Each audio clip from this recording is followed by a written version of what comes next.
Guys, welcome to your 4-part mini series to help you on ramping some of your fitness to improve some of your tennis game, right? Summer's on the way, and so we're all going to be out on the courts enjoying this game way more. And what I want to do is try and help you start adding some pieces so that you can start enjoying the game more, playing better, and probably not be so sore afterwards. Right? It's the big thing I've seen around the club is everyone's wearing a whole bunch of body armor on their knees, tapes on their shoulder, and all that, and also no one warms up. I don't have to be a rocket scientist to tell you that these two things are related. All we need is some bands and then a foam roller for yourself as well.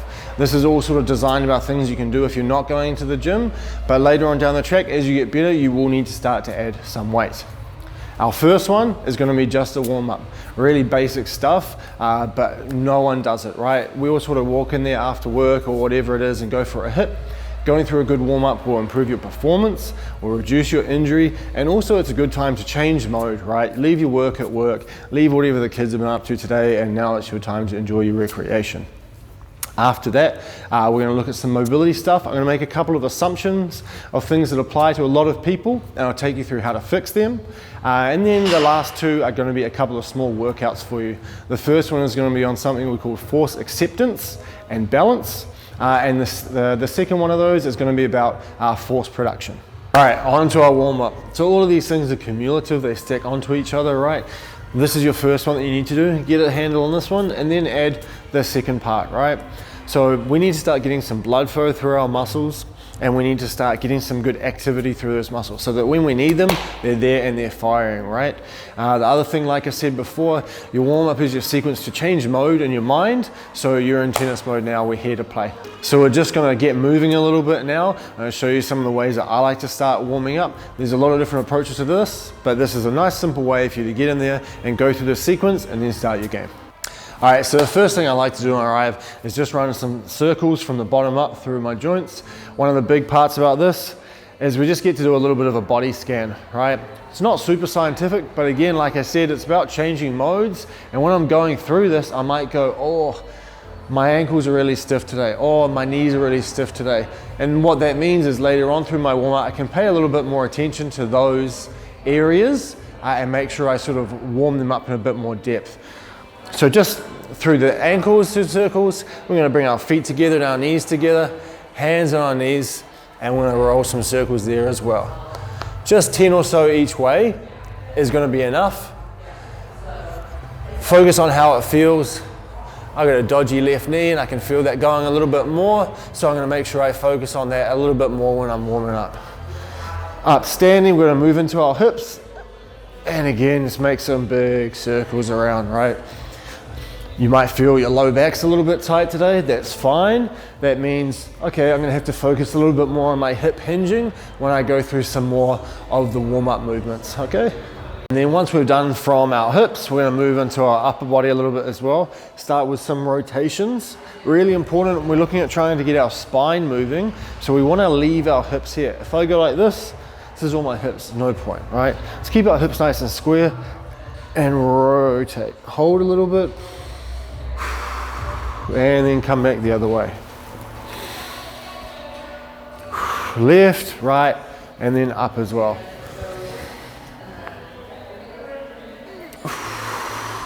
And back down. I'll do that about 5 times through with those ones. Our last one is going to be through our shoulders. We're going to make some nice big circles. Really important with this, as we're coming up top, we're rotating our hand as we need, and we're reaching back, right? So again, up, turn and reach back. A lot of our shoulders are quite tight because we're so anteriorly rotated from our lives, our cell phones and our computers. So one more time. Up, turn and reach back. I would do on those about 5 on each side, twice through on that. So you accumulate 10, but you get a little bit of a break in the middle there as well, okay? If you're finding that you're feeling some of that through your neck as well, might want to just give that a little bit of stretch, get rid of some of that daytime stress as well. So for that one, we're going one hand behind our back, knuckles on the small of our back, and then our other hand's just going on our head and pulling that away from that same shoulder. So like when I'm doing this now, I'm going to feel this right down through here. All right, so now we're moving a little bit more. We're gonna continue to bump that up, right? The first thing we're gonna do, we're gonna come down, touch our toes. Try and think about our knees not bending too much when we're doing this, because we should feel it stretch through our hamstrings on the backs of our legs. All right, hands down, touch the ground. If you need to bend your knees to get to the ground, that's fine. Walk it out. We're gonna come out into this position and we're just gonna do some walks through our heels down the back there. And then we're gonna come back in again. Walk it in again. Tension through my hamstrings here. Draw the belly button to your spine and come back up, okay? We're gonna do 5 of those. Walk it out. Gonna do a few steps without heels here. And walk it back in. Last time for you. Down, touch the ground, walk it out. And then walk those heels out as well. So again, we're gonna do about 5 of those and then move on to the next one, okay? After we're done those, we're gonna go into a lunge with some rotation and some overhead as well. So some extension and rotation through the spine. Now there's 3 different options for this. Our first one, just come down here. We wanna think about a 90 degree on our knee and a 90 degree on our knee, right? So we're in a nice standard position. We're gonna rotate over our front knee. Here, again, a couple of breaths. Come back and up.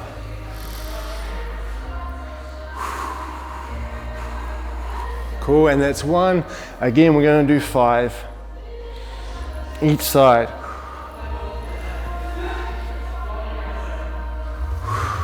If you find that that one's a little bit too easy, there's a couple of progressions here for you as well. The first one, we can just take a standing lunge here. We can come down and float our back knee off the ground. Rotate. And extend. If you're on the next one after then as well, we're gonna step forward to it. So we're gonna go down, rotate, extend, and then step again. So the difference between these two is just whether or not you're stepping into it or you're just lunging up and down on the spot. Again, 5 on each side of those, do them a couple of times through. All right, so next we've got a little set of 3 that all go together, and we do need a band for this. You can get these for about $8 from Kmart, so no excuse to not bring it with you. Have it in your gear bag with your 15 rackets that I know you guys have as well, right? So our first one we're gonna call a banded good morning. Now for this, I wanna stand on this, have the band about in the middle of my feet, and I'm gonna pull it up and rest it on the back of my neck here. Now our key portion here is that we're moving our hips back and forward.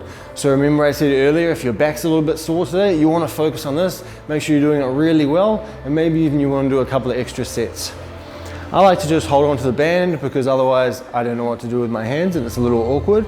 So if we just hold them here and we're gonna drive our hips back. See here, my knees are nice and straight and so is my back. And then from here, I'm gonna squeeze my butt and my hamstrings and drive those forward, okay? So again, ass out, hips back, and then bringing them forward as well. So for these, 10 to 15. With most of these things, as we start moving a bit more, we're just trying to get that blood flow going, right? So you should be at the point where you're like, oh, yeah, I can feel that now.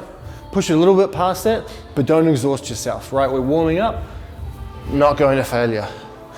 Interesting to get rid of this as well. We want to make sure we've got control of this. Don't just stand off it or hit you in the head. Come down, it's a little bit looser now, and pull it off. Now for our band pull aparts that go with this as well, so this is all about warming up our posterior chain. You can grab 1 strand of your band. If you've got a thinner band, you can grab 2 strands of it.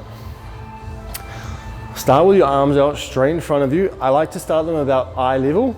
And then as I do my pull apart, I'm coming down and bringing it to my chest, okay? The reason why we're going from straight to down is to make sure you're really getting in that mid back and we're not getting our rear delts, our shoulders into it. So we don't want this. We want to come out nice from the front and then bring it down to our chest.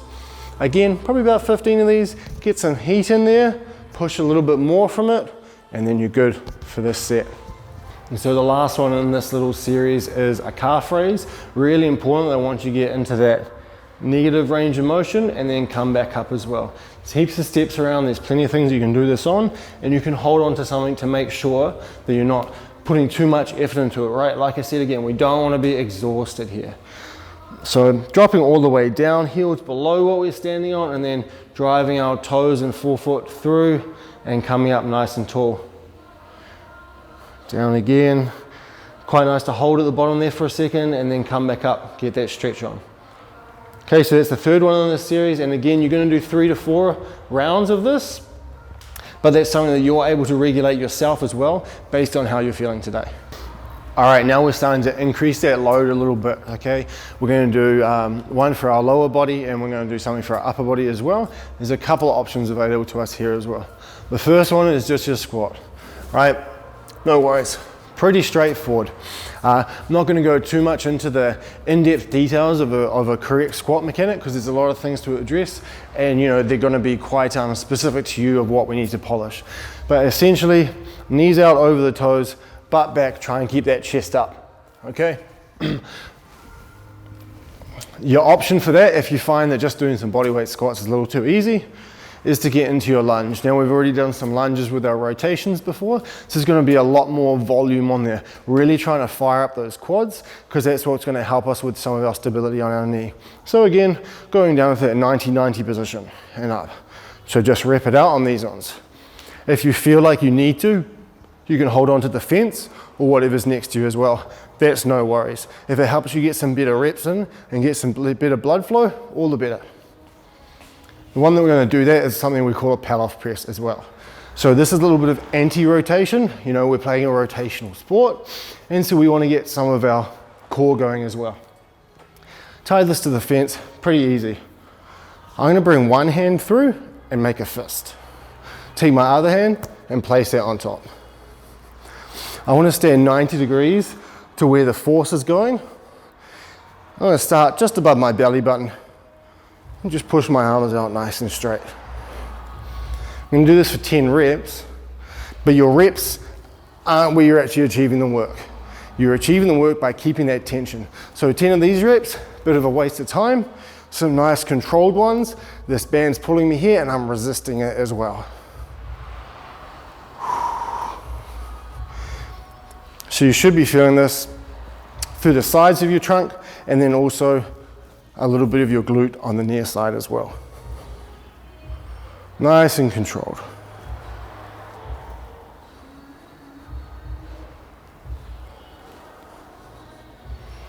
Cool, so again for those, we're going to do 2 or 3 rounds of them, depending on how you're feeling today and how much you need to focus on really getting some activity through that region. So we're feeling pretty warm now, we've been getting a little bit active. Now we're going to start moving in a manner which is a bit more analogous to our game, right?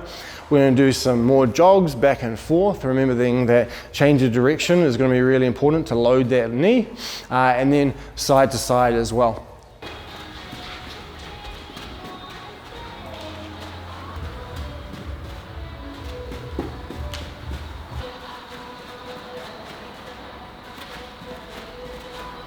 So there's our first session for our warm-up, right? Start doing that, adding that to your game already. Our next one's going to be about mobility. So you'll be able to come back to that once you've started doing better warm-ups, and we can start adding those extra pieces to your game, okay? See you shortly for some mobility drills.